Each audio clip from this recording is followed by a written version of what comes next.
നേരത്തെ ചൂണ്ടിക്കാണിച്ചതുപോലെ വലിയ സമരങ്ങൾക്ക് പിന്തുണയേകുന്നത് ഞാനും നിങ്ങളും കൈകാര്യം ചെയ്യുന്ന മീഡിയയിലൂടെയാണ് എന്നുള്ളതാണ്.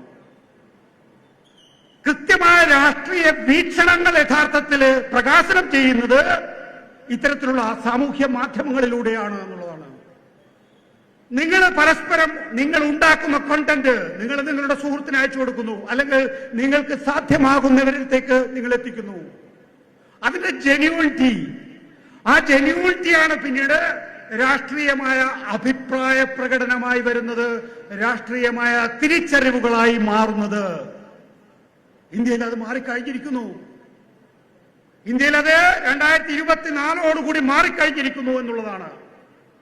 അവിടെയാണ് കേരളത്തിലെ വിദ്യാർത്ഥികളെ സംബന്ധിച്ചിടത്തോളം, കേരളത്തിലെ യുവാക്കളെ സംബന്ധിച്ചിടത്തോളം, കേരളത്തിലെ ജനങ്ങളെ ആകെ സംബന്ധിച്ചിടത്തോളം പുതിയ സാധ്യതകൾ ഉണ്ടാകുന്നത്.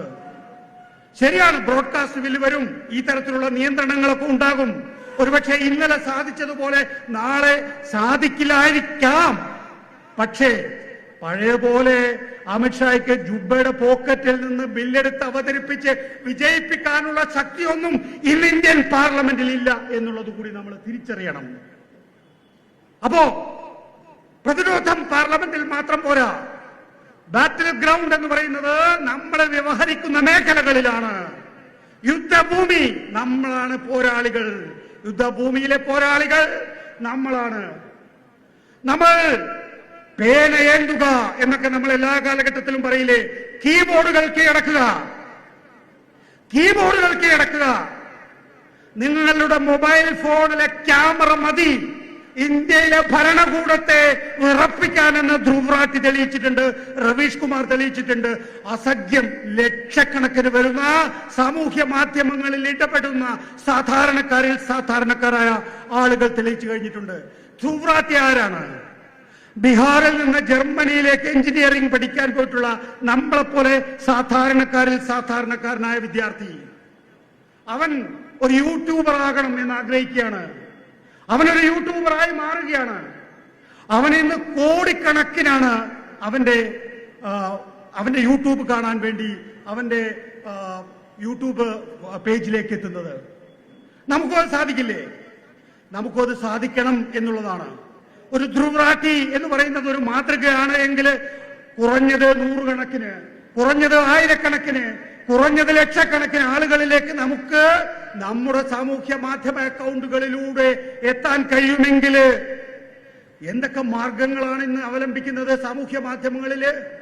നമുക്ക് എക്സ്പ്ലനേഷൻ ഉണ്ടാക്കാം, നമുക്ക് ഹാസ്യത്തിന്റെ മേമ്പൊടിയോടുകൂടി പുതിയ കണ്ടന്റ് ഉണ്ടാക്കാൻ സാധിക്കും, നമുക്ക് മീംസ് ഉണ്ടാക്കാൻ കഴിയും, നമുക്ക് റീൽസ് ഉണ്ടാക്കാൻ കഴിയും, നമുക്ക് വ്ലോഗ് ചെയ്യാൻ കഴിയും. നോക്കൂ, ഇന്നിപ്പോ പ്രധാനമന്ത്രി നരേന്ദ്രമോദി വയനാട്ടിൽ സന്ദർശനം നടത്തുന്ന ദിവസമാണ്. വയനാട്ടിൽ സന്ദർശനം നടത്തുമ്പോൾ അതിന്റെ ബാക്ക്ഗ്രൗണ്ടിലുള്ള മെറ്റീരിയൽ എന്താണ്? ഇന്ത്യ എന്ന് പറയുന്ന വയനാട് എന്ന് പറയുന്നത്, ഈ ഉരുൾപൊട്ടൽ നടന്നിരിക്കുന്ന പ്രദേശം എന്ന് പറയുന്നത് കേരളത്തിന്റെ മാത്രം ഭാഗമല്ലല്ലോ. ഉരുൾപൊട്ടൽ നടന്ന വയനാട് എന്ന് പറയുന്ന ജില്ല കേരളത്തിന്റെ മാത്രം ഭാഗമല്ലല്ലോ, ഇന്ത്യയുടെ ഭാഗമാണ്. നോക്കൂ, ഇവിടെ നിന്ന് 1 രൂപ പിരിച്ചു കൊണ്ടുപോകുമ്പോ 20 പൈസയാണ് കേരളത്തിന്റെ വിഹിതമായി നൽകുന്നത്. പോട്ടെ, ഒരു രാജ്യം എന്നുള്ള നിലയിൽ നമ്മളെ സംബന്ധിച്ചിടത്തോളം ഈ കേരളത്തിന്റെ മാത്രം വികസനമല്ല നമ്മൾ ലക്ഷ്യം വെക്കേണ്ടത്. ഒരു പൗരൻ എന്നുള്ള നിലയിൽ നമ്മുടെ രാജ്യമാണ് നമ്മളെ സംബന്ധിച്ചിടത്തോളം വലുത്. അതുകൊണ്ട് 1 രൂപ ഇവിടുന്ന് പിരിച്ചെടുത്തു കൊണ്ടുപോകുമ്പോ നമുക്ക് 20 പൈസ തന്നാൽ മതി. നമുക്ക് AMS ഇല്ല, നമുക്ക് കേരളത്തിന്റെ വികസനത്തിന് ബജറ്റില്ല, നമുക്ക് അങ്ങനെ നിരവധിയായിട്ടുള്ള പരാതികളുണ്ട്. ശരി, ആ പരാതികൾ കൂടി നമ്മൾ വിട്ടുകഴിഞ്ഞിരിക്കുന്നു, മറ്റ് ഭാഗങ്ങൾക്ക് കൊടുത്ത് വികസിപ്പിക്കൂ. പക്ഷേ ഈ കേരളത്തെ സംബന്ധിച്ചിടത്തോളം, ഈ കേരളത്തിൽ ഏറ്റവും വലിയ പ്രകൃതിക്ഷോഭം ഉണ്ടാകുന്ന ഘട്ടത്തില് ആ പ്രകൃതിക്ഷോഭം ഒരു സംസ്ഥാനത്തിന്റെ മാത്രം ആ പ്രകൃതിക്ഷോഭം നേരിടുക എന്ന് പറയുന്നത് ഒരു സംസ്ഥാനത്തിന്റെ മാത്രം ഉത്തരവാദിത്തമാണ് എന്നെങ്ങനെയാണ് പറയാനാവുക?